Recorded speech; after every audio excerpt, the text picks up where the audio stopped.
de ces cas, il ressort une perception erronée des autorités algériennes qui considèrent le Mali comme leur arrière-cour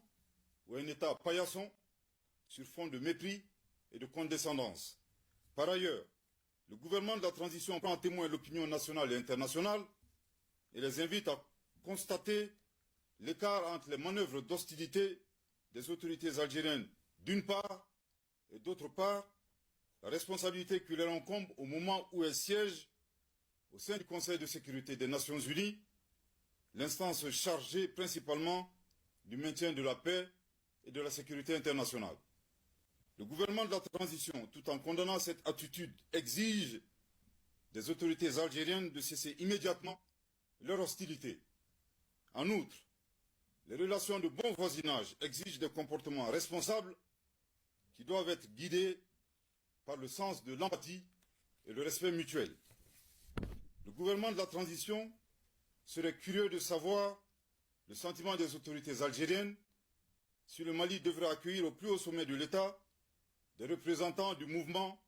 pour l'autodétermination de la Kabylie. Le gouvernement de la transition saisit cette occasion pour rappeler aux autorités algériennes les relations séculaires et fraternelles qui existent entre le peuple malien et le peuple algérien. L'un des points majeurs de l'amitié entre les deux peuples frères remonte à la guerre d'Algérie, lors de laquelle le Mali a notamment offert son territoire comme base arrière aux Moudjahidines, ouvrant ainsi un front sud. Participer aux affrontements armés contre le colonisateur français en déployant des combattants maliens aux côtés des Moudjahidines sur le territoire algérien pour défendre la liberté et la dignité des Algériens. Défendu la cause algérienne dans toutes les instances diplomatiques jusqu'au recouvrement de leur indépendance. Le Mali invite les autorités algériennes à se remémorer également leurs responsabilités